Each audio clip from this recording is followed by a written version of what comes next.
Welcome to Compassionate Heart Parenting. I'm Michelle.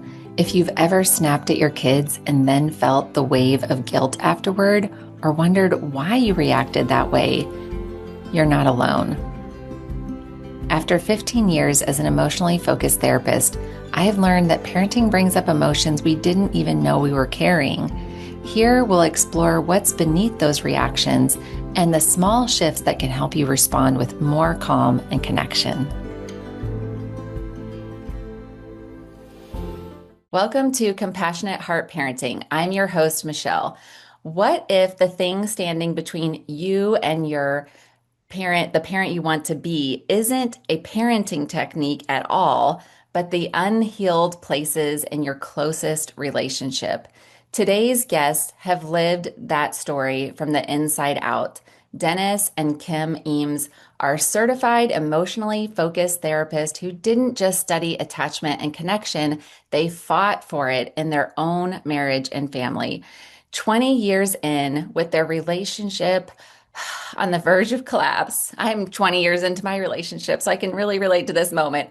They did the hard work of emotionally focused therapy themselves, and what they discovered didn't just save their marriage, it radically changed how Dennis showed up as a father and eventually inspired Kim to become a therapist too. Now they help couples and families do the same thing, move from conflict and disconnection to the kind of secure bond that children can grow up in and launch from. If you have ever felt like the stress in your relationship is spilling over into your parenting and you're not sure which to fix first, this conversation is going to give you both hope and a real path forward. Welcome, Dennis and Kim. I want to start with your story because I think it's going to give parents listening something they really need. You were 20 years into your marriage when things reached a breaking point. Can you take us back to that season, what it felt like, and what made you decide to fight for your marriage rather than walk away? I don't think walking away was ever on either of our minds. There were times that I wish she would give up, but I'm like, no, I'm committed. I made a commitment. Um, I imagine quiet misery rather than divorce. So. Yeah. And part of it, I think, was that we had made a covenant promise to each other for Mm-hmm. better or for worse. Mm-hmm. And we got to the worst. Right. And Dennis asked me to move out. Mm. And it was even in that moment of feeling like I was being thrown away, like Mm. that massive rejection, it Mhm. still wasn't, it still didn't feel like forever. It Mm. was, you need to move out so we can figure this out. Mhm. Mhm. And part of it Yeah, really had to do with our kids. yeah. Mm. That um, part of it was kind of our own kind of relationship dynamic, and Mhm. with that would kind of come out of the kids.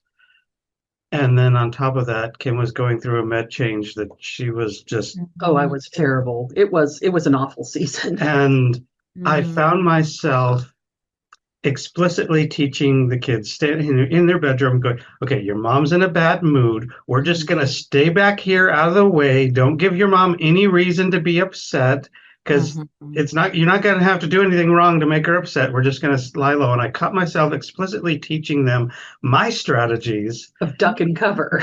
And I'm like, Yeah. ooh, like I can't, something's got to change. Right. Yeah. And so that kind of led to the conversation of you need to move out. Mhm. We need to figure out kind of We need Mm. to figure us out Right. so that we can be better for the kids. I can really hear how painful that must have been, partly because neither of you wanted a divorce. It sounds like Mhm. you hadn't fallen out of love.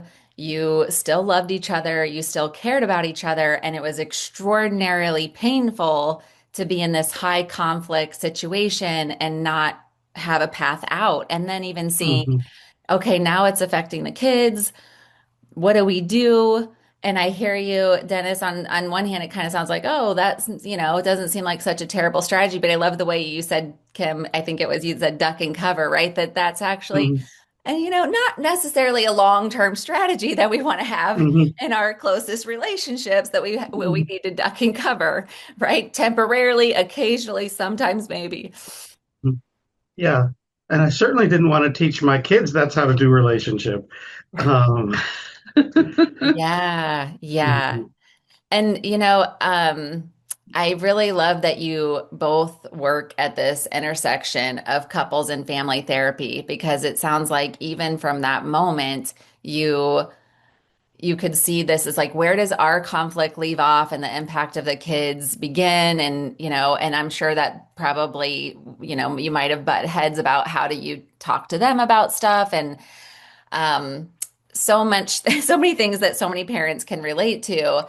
And I'm wondering from your all's personal and clinical experience, how do you feel like the conflict between a couple can ripple down into the parent-child relationships or just the ripple down into the children and how it lands for them?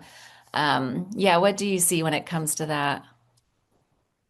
There's a couple of ways that I see that. One is at least in our relationship, where Kim grew up learning that the one with the most emotions wins, The one with the biggest emotions wins. Right. and I Seems could never out reasonable. emotion her. And um, but I could out emotion the kids. Oh, mm-hmm. And so I couldn't ever kind of um like I didn't even want to go up against all of that emotion, With and me. it would build up, and it wasn't safe to go to Kim with anything, but then that all of that frustration and hurt would spill out onto the kids. Oh, yeah. That makes so And much sense. mostly I was the safe parent back then. Mm-hmm. But because that would kind of spill over into onto them at times, or the other way that it would spill over onto them, from my side, would be that um, the kids would do things that would just kind of drive Kim nuts, and she would Mhm. get kind of verbally angry and lash out at them. And Mm-hmm. so there are times where I would be so trying to get them to not do whatever it was that I was afraid would kind of Send me send off. Kim off, that I Yeah. was far worse to them in my efforts to try and kind of manage their behavior than Kim would have been if they'd kind of upset her. Yeah. I can And really hear I that. Yeah, and it was this place of like because Dennis and I were in conflict and we didn't know how to repair, Mm-hmm. we weren't giving our kids any tools to learn how to have conflict in a good way. Mm-hmm. And so all they saw was us in conflict. They never saw us in repair. Right. And so we weren't setting any kind of good example for them. Mm-hmm. And you made me think of, sorry, Dennis, were you going to say something? I was remembering kind of probably that dynamic at its worst, Mm-hmm. where our oldest kid, who had been a very kind of reach out, ask for help, is probably a 3 year old. Um, Something had gone wrong. She asked for help, and I was like, oh no, Kim is going to freak out if this is a problem again. I've got to kind of nip this in the bud. And I was just Over the top. over the top with her. Mm-hmm. And I think something in her died that day. And Mm-hmm. we've done a lot of work to heal that since. She is getting, as a 23-year-old now, and kind of started kind of in her teens, the healing. She Mm-hmm. is able to have a different narrative of that her mom and dad are there for her. She's Mm-hmm. not on her own, but she lived a lot of her life thinking she was on her Yeah. Yeah. Wow, Dennis, that really touches me the way that you, I don't know, I guess see that kind of rupture now and the way you see that injury and how thoughtful and how much care you guys have put into, your relationship, but also repairing with your children and helping them understand probably times in their life, which maybe even pre-memory, but still has a huge impact. And I can really relate to that feeling of like pain around things that I've said or done that I know caused harm to my kids, that I know was, like not how I wanted to show up, not how I wanted them to Yeah. feel in our family, not how I wanted them to feel with me as a parent. So I can really, really hear that pain. And also it's really I guess it sounds like that's part of what was so meaningful. That's part of the why this work is so meaningful to you, huh? Is to Hmm. help parents minimize injuries and repair any injuries and ruptures that have Hmm. come up. Yeah. Hmm. And I see that brings tears to your eyes too, Kim. Being able to have such a changed relationship with each other and with our kids has been one of the best parts of the last 10 years, last 13 Mm. years.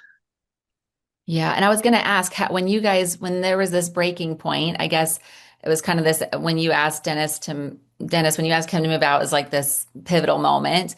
How old were the Mhm. kids at that time? They were probably 9 and 8 or something like that. They were um, still fairly young. Yeah. Yeah.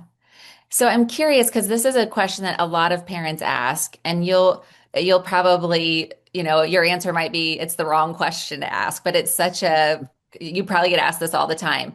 If one parent is yelling at the kids, and the other parent, there's that kind of that feeling of, well, I don't want to undermine the authority, right? Mhm. And there's this other side of like, but that feels really harmful. So if a couple comes to you and ask, or one partner comes to you and asks, like, what do I do if my partner's yelling at the kids in front of me? How do you guys respond to that question? Well, I think that is a kind of a big part of the change that I went through in our healing is that I stopped being afraid of confronting Kim or just letting her emotions kind of Rule. rule. Mhm. And it was hard, but and it was really hard for Kim because I started saying, no, you cannot keep talking to her that way. Mhm. And so she felt like I was now on our kids' side. Right. Hmm. And um and it was hard to get through that to because instead of me duck and covering or Hmm. taking them both and kind of getting out of the house, out of her way, I Hmm. started in the moment kind of standing up to her and saying no. Hmm. And there's a big difference between occasionally yelling at the kids and then you can talk about that later Hmm. and how to repair there. Hmm. And there's I was verging on verbal abuse. Hmm. Hmm. I was yelling, I was calling names, I was Hmm. I was out of control. And Hmm. so for Dennis to be able to say stop, Hmm. that was really important, not only for me, but it was important for the kids to hear, Hmm. wait, what mom's doing isn't okay. Right. Yeah. Yeah. And I'm just like, that gives me chills when you say that because how powerful for you to be able to acknowledge what I was doing wasn't okay. And I'm sure you weren't super receptive at the time. Oh, thank you, Dennis, for pointing out Mhm. I'm struggling. This is so helpful. I'm sure it was like, ah, World War I'm not III. scared I lost her. She's a Yeah, exactly. I mean, there was a reason for the duck and cover, right? It was like there Mhm. was fireworks going off everywhere. Mhm. So I can really hear how there was this, okay, stepping out of the duck and cover, finding your voice, and then saying something to you, Kim. And then it makes me think of Pema Chodron is a Buddhist nun, and she talks about like if we say, "Hey, it's not okay to harm me," we're not just helping ourselves, we're helping that person who's causing harm too. Hmm. Because the person who's causing harm is hurting. Like you Mhm. were hurting. You were, I'm sure that I don't know exactly what the hurt was, but I have to imagine if you were yelling to that degree, if it was, borderline emotional abuse, I am so sure that you were hurting and you needed help. Someone, especially Dennis, who loves you and cares about you and sees the good in you, as well as, oh my goodness, my partner's really struggling in this moment. You needed help and support, even though I'm sure it didn't quite feel warm and fuzzy at the time. I was laboring under a lot of fear and shame at that point in my life. Yeah. And to have Dennis almost almost like Dennis was putting up boundaries. Like I needed Yeah. boundaries. Right. And just like kids need boundaries, as you know, Mm-hmm. as parents, we've got to give them that so they can have that safety. Mm-hmm. I needed that. And Yeah. that was part of our learning journey. Yeah. Yeah, it really sounds like you're saying the fear and shame would take over and run the household. It would take over and run you. It would take over and run, like, then Dennis was like, okay, I'm just reacting and responding to this fear and shame. The kids, I'm sure, were kind of, and so the fear and shame was running the show, Mhm. which was painful for you and Hmm. painful for everybody. So anything that was like starting to contain that and starting to help you have awareness or a different relationship with that sounds like it would be life changing. Mhm. Hmm. Part of what gave me the courage to do that was all of the clients that I've talked to that have talked about the pain of not having a parent stand up and protect them. And I'm Right. like, I realized like I'm doing that too. I need to protect my kid, and then Mhm. Kim and I'll work out kind of the stuff between us later. Right. Yeah. Yeah. And which came first? Was this like, did you start to be able to step in after you'd been in couples therapy a little Oh while? yeah, we'd been in Yeah. couples therapy for a while at that point. Okay. And So you and were, at that point our kids were now like teens, kind of oh, Preteen. preteen, into teen years. So mm. So you were starting to learn about each other and what was happening between the two of you and the dynamic, and that was giving you probably some knowledge and understanding and courage. Yeah. mhm. So how did the couples therapy that you guys went through, how did it change how you parented together? um, I think a big thing is that when we instead of taking our parenting fears out on our kids, we could start to come to each other with our parenting fears and get support from our partner instead of trying to kind of have to get our kids to change their behavior to help Mm-hmm. us feel like we were doing a better job of parenting or to ease I our parents' really failings as a love parent. that. Sorry, Dennis, I cut you off. What did you say? Um, I don't remember what I said. I really love that parenting fears.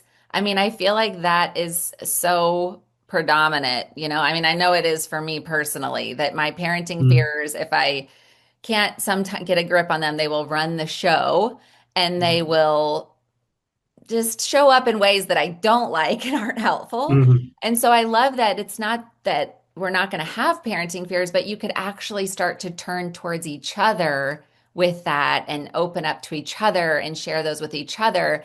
And then that kept them from spilling out onto the kids. Is that what you're saying? mhm. Yeah. Yeah. Yeah. What did that look like for you, Kim? Is that how you would describe it for you? One of the ways, yes, yes, that I because like I said, because fear and shame were so predominant in my life, Hmm. and I didn't have, as we went through our marriage therapy, we started to be able to share our fears about ourselves with each other. And Right. so identifying the fears, being able to share them, having our partners show up in a good and helpful and healthy way, Mhm. then as I identified my parenting fears Mm-hmm. and could bring them to him, and he could enter into and have empathy with me and validate me, Mm-hmm. then we could work on those fears together. Yeah. I wasn't all alone in my fear, and I Yeah. had actually identified what they were. Right. Yeah. Because And before it was just all a whirling, swirling mess, I'm assuming. yes, hmm yes, it was a jumble. It was a jumble. Yeah. Yeah. And you've talked about going from this place of our youngest would just sh go silent as Kim was trying to kind of parent Mm-hmm. her, Mm-hmm. and um, just believing that she was intentionally shutting Kim out just Right. to drive her crazy, Right. Right. Yes. and being able to shift from that to recognizing, oh, she's in She's scared. She's in a freeze moment, a Right. freeze response. Mm-hmm. And And that's it's not so about me, it's about her. It's about her own fear. right. Yeah. And that's so common. I feel like our culture gives us some really unhelpful messages about that kind of thing, right? Like the kids are Mhm, being manipulative, they're doing this, they're doing that, and it's all kind of mhm, reactive behavior stuff that is sort of mhm, kind of like it's negative connotations. And so it makes sense why that was your interpretation, right? Because I feel like mhm, that's the cultural messages.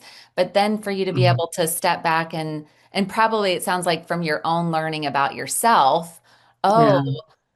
oh, I'm learning Dennis gets quiet when he's overwhelmed or when he's in fear. mhm, I get louder and bigger sometimes when I'm in fear and shame. And oh, she shuts down and she gets quiet. Like I'm really can hear how enlightening that must have been. And that's one of the things I feel like is the most powerful about EFT therapy is that recognition of what happens on the outside can be very different yeah, than what's happening on the inside for us as parents, for our partner, for our children. And Yeah. I'm wondering how did learning about what was happening for Dennis, like if you saw something on the outside, it didn't necessarily match the inside, and vice versa for Kim. And then how did you translate that into, oh, this might be happening with the kids too? I don't know. I think the awareness or knowledge that that's what was going on came way before actually being able to actually see it in the moment when it's happening because um and Kim read tons of parenting stuff. I was a marriage and family therapist. We knew those things. Mhm. But when we were so dysregulated ourselves, we just couldn't see what was right there. And so as we started to be able to co-regulate with each other, then we could actually see in the moment, oh yes, this is what's happening. This stuff we know about and believe, we can actually kind of see in the moment. Right. Yeah, that makes so much sense. I love that you're like, we had so much knowledge. Hmm But then when our nervous systems got dysregulated and, all that went out the window and we're in fight or flight and we can't access any of that helpful knowledge. hmm And then I love that you use that word co-regulation. So it was like you were a resource for each other. So things I'm imagining when you say that, like hmm the child says or does something and things start to stir up inside and then you can kind of look to each other like, okay, we're okay. We've got hmm this. Is that kind of what you mean by co-regulation, or how would you describe it? Yeah. Excuse me.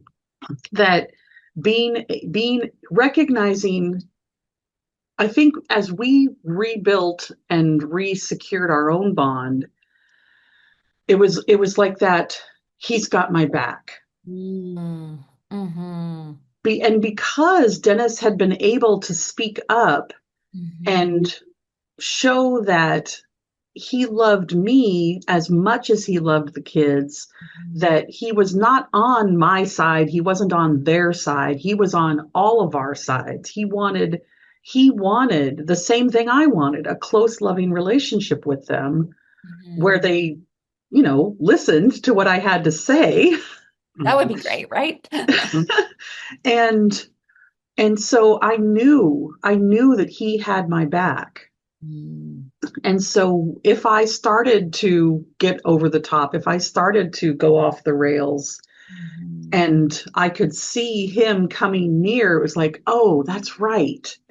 We're Mhm. in this together. Yeah. We've got this together. Mhm. That part of the co-regulation, just knowing that he had my back, Mhm. was huge for me. Yeah. I can hear how soothing that is. Yeah, and as you bring that up, it's like because for a, much of our marriage, you did have that fear that the kids were more important than you, Mhm. that Right. I liked them better, they were more important, they came first. Mhm.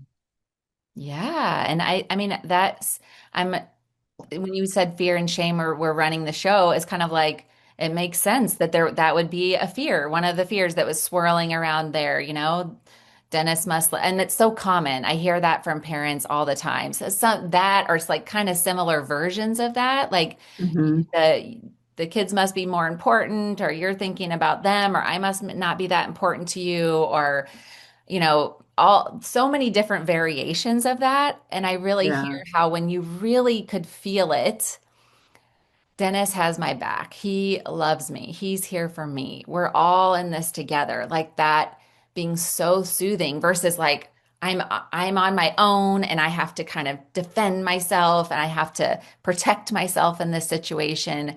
It just sounds like it was such a huge shift for both of you.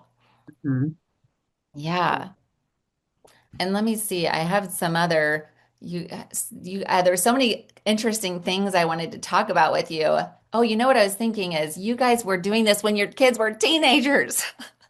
Hmm. Arguably one of the most difficult times, right? So you're in couples therapy, you have teenagers who are doing teenager things. And I'm Hmm. wondering, kids often see teenagers and they might get really frustrated when they act out, when they slam doors, when they yell, when they shut down, all these kind of things. And I'm just wondering, how has your work personally, but and also professionally, how do you help parents start to think about those outside behaviors differently than maybe how the parent is thinking about them when they first come to see you? Behavior is communication. Yeah. What is this child communicating? What are they trying to communicate that they don't have any other way yet to express? Yeah. And um, that was something that as we did better, we could kind of start to ask ourselves those questions. We could get curious instead of get angry. Right. Wow, this is so powerful. Behavior is communication. My kiddo is struggling. My kiddo is trying to tell me something. And then you're saying, Kim, we could start to be curious because you had that team. Like, we're in this together. Hmm. It's still upsetting, right? When your kiddo Hmm. slams the door or shuts you out and goes silent, it's still upsetting. But when you could start to see, okay, this is communication. They're trying to tell me something. What is happening with them? Hmm. Rather than, like you said, flipping Hmm. into anger and like trying to correct their behavior. Yeah. Yeah, an example of that is our youngest was always making noise. Could walk into the room, I could just think noise. It's like, just be quiet. And we started to figure, oh, this is she's trying to communicate something. What is she trying to communicate? Oh, I think she's trying to communicate, I need attention. And so she'd walk in making all this noise, and we'd feel that urge to just like say, shut up. Right. Um, and we're like, oh, it looks like you need attention. What kind of attention would you like? Would you like to do this or this? I don't know. Like, okay, look, why don't we do this? And we give them some attention. And over time, that kind of transitioned to she'd walk into the room making some noise and going, "Attention," really loud. It's like, oh, okay. She would say, I need attention, or she would Yeah. Yeah, she would basically be yelling, I need attention, as she's making all of this wow. noise. So her because she signal began, started yeah, to be more direct as she got yes, Mhm. older, and as you guys helped her probably piece that together, she could even then communicate more clearly. I'm mm-hmm, needing you. I'm needing your attention right now. mm-hmm, That's so powerful because our kids do so many annoying things. mm-hmm, To get our attention. Right, to get our attention. And they do, yeah, it's not just the huge kind of like big anger or big mm-hmm, shutting down. It can be things that are more subtle and kind of like, for us as parents could be irritating. But then, wow, oh, there must be something here my kiddo is trying to communicate. I love how you were able to see that and get curious as a team. And then how you saw her start to be able to communicate that more directly. That is mm-hmm. such a cool story. Um, what do you think makes it hard for parents to see the need underneath or remember that the kiddo is trying to communicate something? Like, what do you feel like, um, where do you feel like parents get stuck there? I think for one of the biggest things I think is parents get afraid. I'm Mm, doing a bad job because my child has just acted out. Maybe mhm, they've acted out in front of somebody else. And so now I'm embarrassed and mhm, I'm afraid that I'm doing it wrong. mhm, And so that fear gets in the way that am I doing it wrong? mhm. And oh no, now they've shown somebody else that I'm doing it wrong. And so I've really got to overreact and try and tamp it down. Right. And that's um that fear of I'm doing it wrong can Mhm. get in the way of, oh, wait a minute, what is going on for my child? Yeah. Right. I get worried about the behavior, the Hmm. behavior that's right there. And so I lose the curiosity about what's actually happening for them. Right. I love the way you're putting that. The parents get worried, get kind of hijacked in that moment, worried about the behavior. Oh my goodness, yes, especially someone else is seeing this. Am I doing something wrong? And then the curiosity goes out the window. We talk Mm-hmm, about that a lot in my Yelling to Connecting course because that is the thing that I see with parents and definitely was my experience. Like you were saying, all the books, knowledge, education, blah, blah, blah, not so helpful in the moment when fear has taken over. mm-hmm. Losing access to curiosity. Um, yes. Yeah, and especially as they're moving into those teen years and they're doing so much more independently of like having access to have an influence on your life. And so I've got to make an impact right now while we've got an opportunity. Right. And for me, I would go back and forth between being this kind of warm, caring, let's kind of like, let me feel your pain, Mhm. to oh crap, that's not working. Now I've got to crack down and like I'm making, and I'm like just teaching them they can be irresponsible. And now I've got to, and I would kind of go way to the other extreme in Mhm. moments that were probably very confusing to the kids. But like, what happened to Dad? Where did he go? I can really relate to you, Dennis. I think I feel those moments, with my own kids that it's kind of like, whoa, all of a sudden I'm having a really big reaction. And it's a little easier now to be like, what's happening with me? Like you said, the curiosity piece of Mm-hmm, like, oh, I don't usually freak out about this. Like, why is this mm-hmm, all of a sudden so important to me? And that big curiosity, like you said, am I losing influence? Am I afraid of something? mm-hmm. And um, our older teen was a compliant child. Mm. So she just kind of flew under the radar. Well, she was compliant in our presence. I mean, as she got older, she would start telling us about the things Things she she's was doing doing. and not compliant. Um, but I so it was easy to miss her pain a lot, Mm. which has been a whole nother kind of set of kind of healing to kind of work through of times that she was hurting. She wanted us to see the hurt and reach out, but she wasn't giving any signals that she was hurting. Mm-hmm. Um, there was a big one where she and her sibling had a huge fight, Mm-hmm. and she really wanted us to see her pain, but she wasn't giving us any signals that let us know.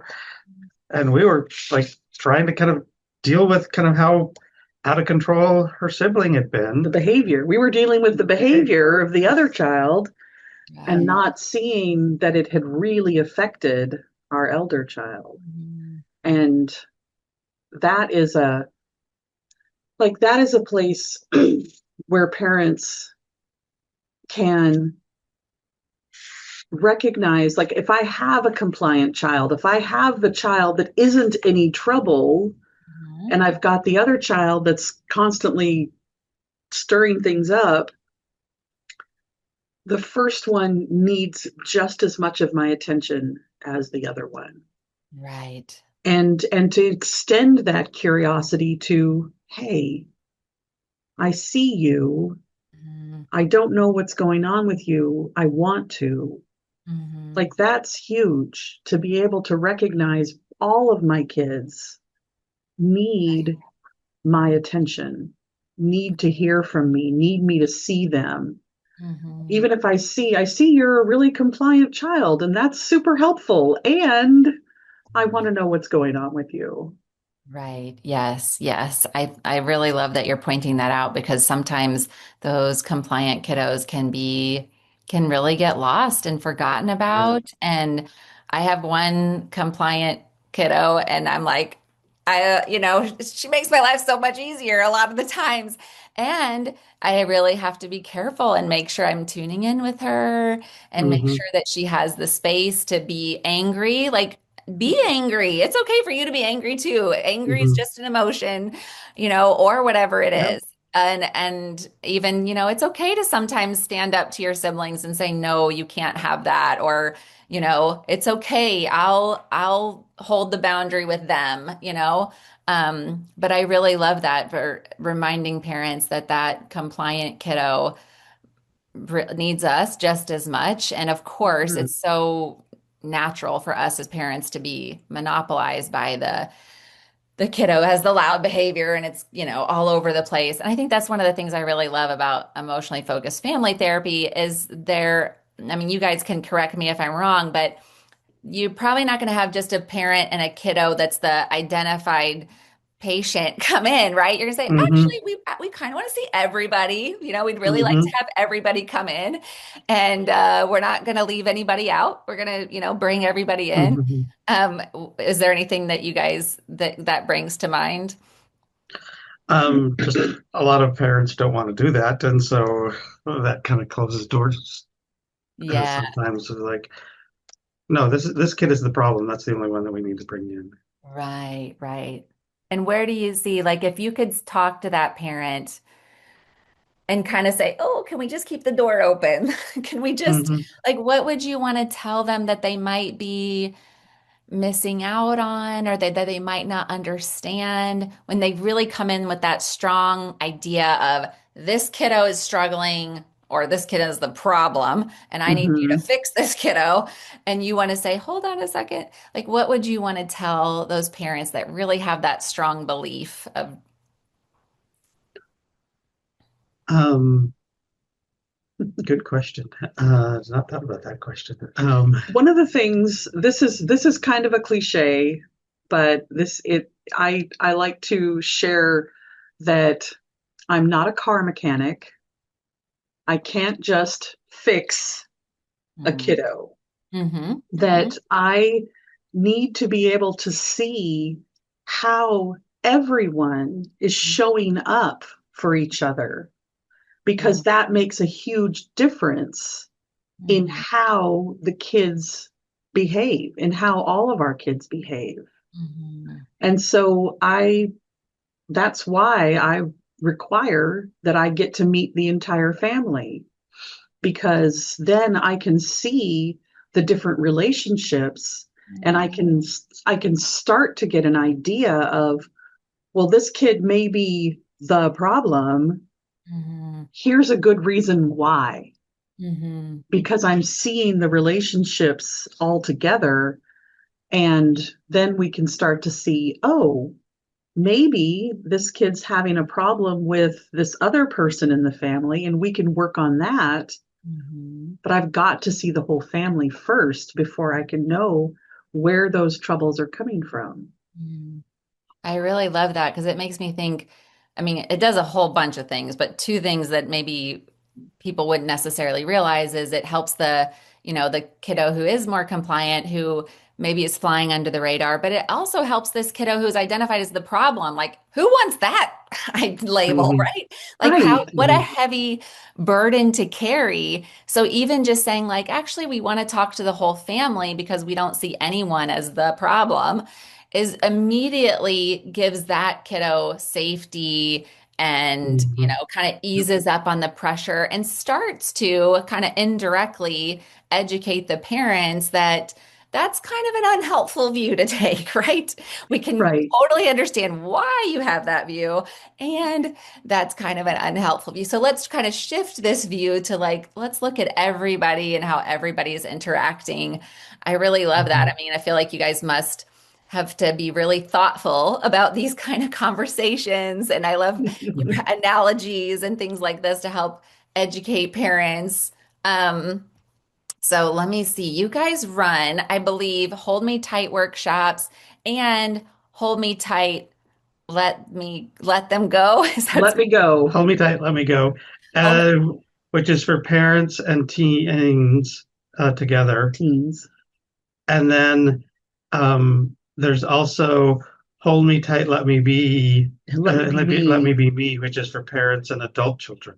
Wow, this is so cool. Okay, I know a lot of, I mean, I'm in the EFT world and you guys are educating me. So this is so cool. So like, give me an idea of what parents would expect, either if they're like, let's say a person's listening and they're like, well, I struggle with my partner and we're struggling with, our parent-child relationships. Like, should I do a hold me tight workshop with the couple? Should I do a hold me tight, let me be workshop with the us and the teenagers? Like, how would you guys answer that question for parents? I know it's kind of maybe Mhm. unanswerable if you don't know the parent, but Yes, do one of them. Yes, do one of them.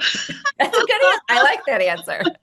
I think for me, if I was answering that question for a parent, for a couple, for a parent in front of me, I would say go the route that we went. Mhm, Work on your relationship with each other first, mhm, because that gives you the tools, that gives you the experience to be able to then apply those to your parent relationship. mhm, Because if you're starting out with the two of you working to, if you go the parenting route first, you've still got that disruption, that disconnection between the two of you. And so you don't have each other to co-regulate. You don't have each other to turn to. mhm, Mhm. So if you work on your spousal, your marriage or partnership relationship first, mhm, you mhm, can translate that into working with the parenting relationship with your kids. But it's mhm, hard to do it the other way. I Harder. really love that because it's kind of Mhm. like you said, you'll have that feeling of this person has my back, we're a team, and now we're going to Mhm. enter into this parenting workshop. So tell me about the hold me tight, let me be. What would a family expect? What happens? Who comes? Does the whole family come? How does this work? So with a Hold Me Tight, Let me go. Let Me Go, it's just the parents and teens. So it might be one parent or two parents and two teens or four teens or however many they have in their house. They Hmm. all come. Hmm. Um, and with the teen version, there's an evening that's just the parents, and then there's basically usually it's scheduled as a full day with the parents and teens together. Hmm. Hmm. And the parents, they can expect so it's hold me tight, let me go, because the parents are learning in that first evening they're learning about the cycle that Mm. they get caught in, that Hmm. they can then look at the cycle that they get caught in with their kids. Right. Yes. And Hmm. so that first evening is really about the parenting bond, the Well, parent bond. it is a part of it. Mhm. Um, Oh, but it's also learning yes. about the adolescent need to let go, the adolescent need to launch. Like Mm. it's a need. It's not just a rebellious thing. Right. It's Mhm, the kids need to be able to separate from their Mhm. parents. Right. It's kind of you're helping them launch. You're helping them have the support they Mhm. need to mhm. launch. Yeah. Yeah. Mhm. And so that first night, part of that first night is really kind of the parents looking at, here's my perspective on the cycle that I get caught in with our kids. So that when their teen comes with them for the rest of it, they're more able to focus on and kind of hear the cycle from their teen's point of Mm. view, Yeah. um, and to be receptive and open to the teen. And I Yeah. think that is, some parents come with that kind of goal in mind to kind of hear and repair relationship with their teens. Some parents come with the idea that I'm going to come and you're going to fix my teen, and you're going to get my teen to hear me and why they need to kind of Mm. do these things differently. And Focus on the behavior. Right. it is a little bit of and there's a lot of work that has to happen. I've been part of some workshops where we kind of ended up kind of delaying bringing in the teens because we needed to do some more work to help the parents be ready to be supportive of the teen when the teen got there. Um, Right. and one of the things that often helps is like, okay, think back to when you were a teen, Hmm. um, Hmm. and what that was like with your parents and what Right. you needed that your parents were missing. Right. Now imagine your kids have some of those things Right. Yeah. Did you as a teenager feel heard and understood? And what kept that from too. happening? Or did you feel Mhm, controlled? Did mhm, you feel like you could come to your parents and say, I'm struggling, or I don't like mhm, this that's happening? Or did you feel like that would have been pointless, so I'm just going to keep it to mhm, myself?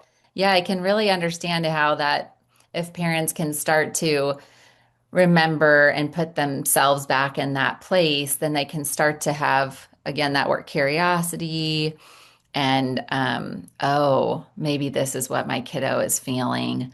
And then I can mhm, really appreciate how the more supported the parents feel, the less maybe defensive they are, or the less maybe stuck they'll be in um, being directive and being, like top down. I'm going to just kind of try mhm, to control your behavior. And Mhm. yeah, I can really, and also just I'm sure the pouring of empathy of like, I really hear you, how much you're struggling, how hard this mhm, is as a parent. I really hear how you want the best for your child. You want to have, know that they really hear you. It's kind of what you said earlier, Kim, that it's scary if you feel like as a parent you don't have influence, and so Mhm. I can imagine how parents then want to get bigger and more controlling and more like mhm, influential. Hear The me, more hear they, me. right. And yeah. then the more they try to get like this, the more the kiddo is moves away and shuts them out. And yeah, I can appreciate how it must be so helpful for parents to start to see that cycle that they get caught in. And then what a relief to be able to step out of it. And what a relief for the teenagers. Mhm.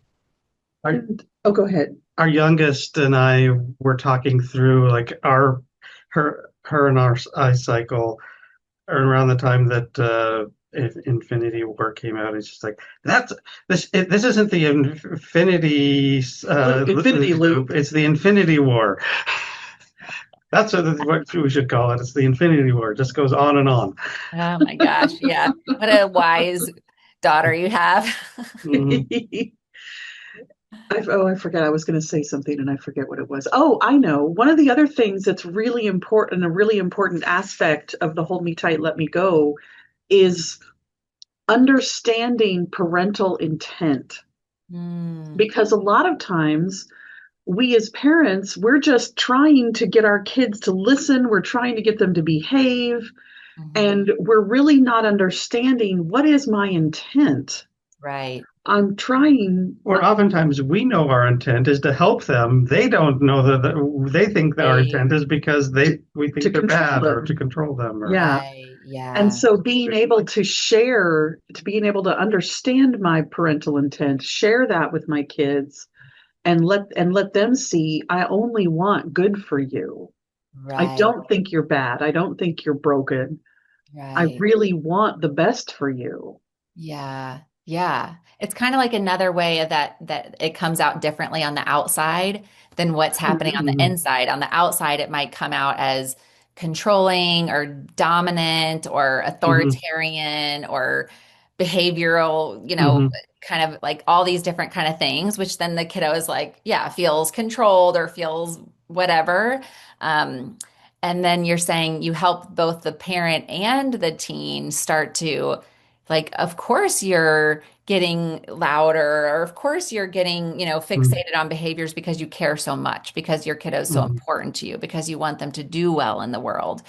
Yeah. And then mhm, when Yeah. they can start to maybe use different language, I can really, that makes a lot of sense. And then their teen starts to hear, oh, you don't just hate me and think I'm terrible and think I'm the worst kid ever and think I'm, mhm, just need to change or I'm not enough.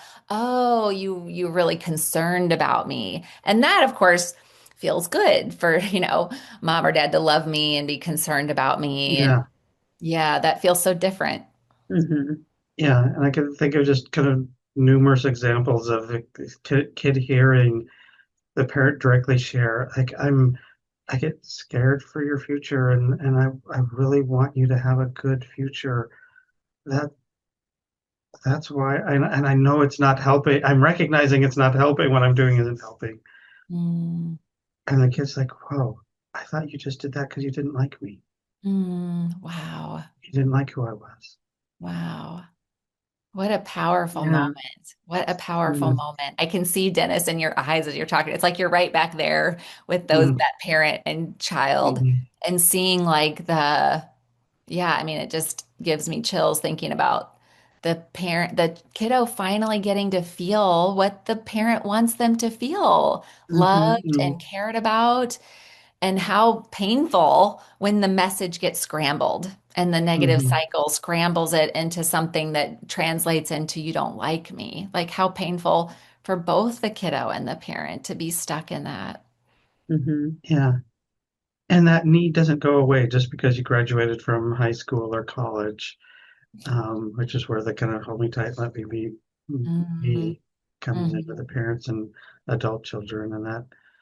Um, it's like it's all adults that are there, but it's might be your kind of kids and their spouses and kind of, I mean, they can become a large group depending on how many kids and Mhm. how many of them have spouses. Mhm. At just for one family can be a large group.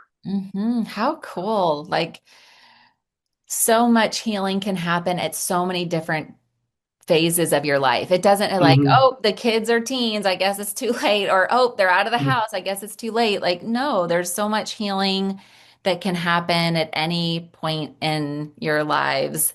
And just the generational transformation, right? I'm thinking about generational painful cycles that can be broken Hmm. Hmm. and then how different those kiddos might show up as parents, will launch Hmm. into their lives, but then how it'll just, I imagine, be a little bit easier for them to show up and send clearer signals to their kiddos, having been through this with their parents. Like that ripple effect is so powerful. Hmm. So powerful. So I'm wondering if, for a parent listening who doesn't have access to the workshop or therapy, which hopefully we can give them lots of links, so like there's some way that this can be accessible. But if they wanted to do one thing this week to start shifting the emotional climate between themselves and their partner, and by extension in their home, this is kind of a hard question. I don't know, maybe not for you. What is one Hmm. thing that a parent listening could do to kind of help start to shift that emotional climate? I like to tell people that curiosity is a superpower. Mm, And activating curiosity toward myself first, toward my spouse, toward my kids, toward anyone I interact with, really. It starts with me. If I Mhm. can be curious about what's happening for me, the more clear I can understand myself, the more ability I have to share that with my spouse, with my partner.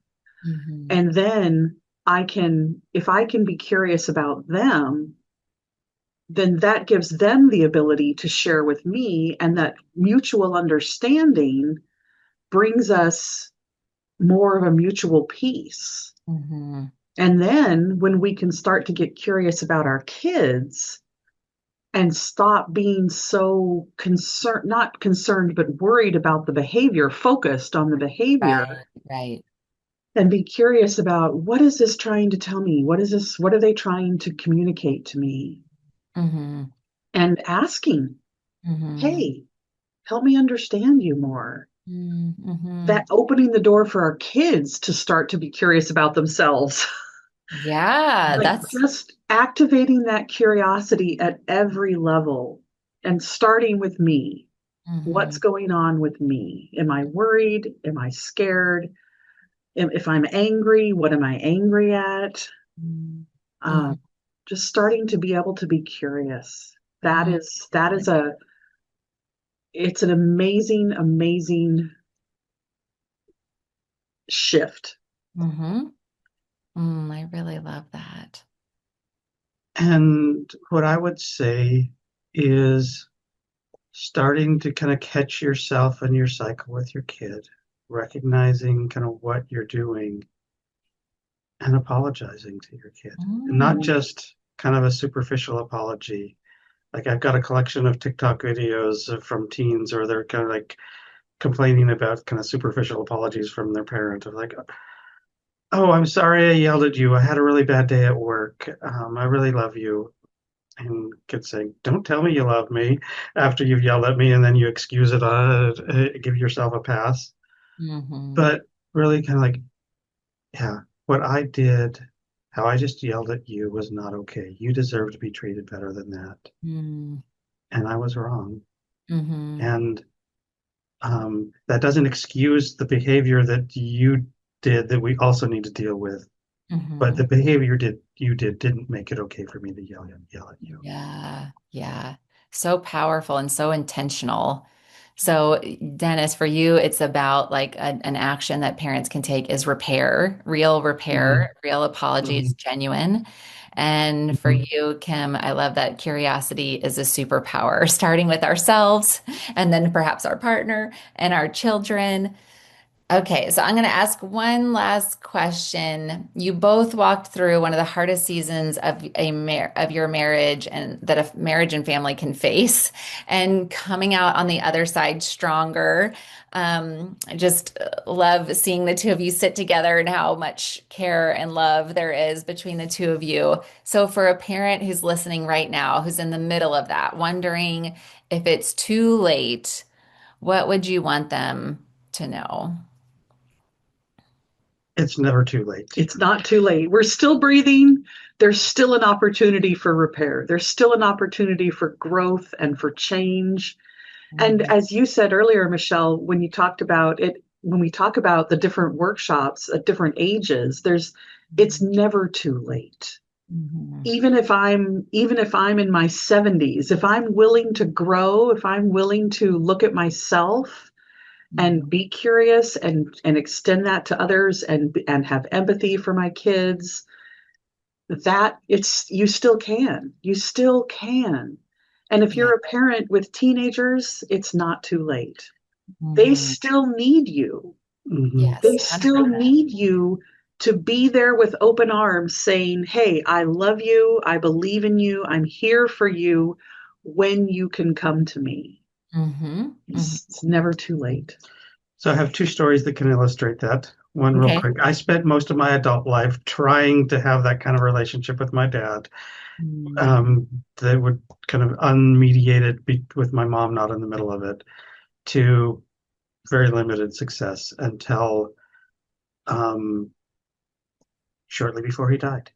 Mm. And I finally got that kind of that clear message of like he was proud of me and thought I was a good kid that I Mm. was searching for most of my life from him.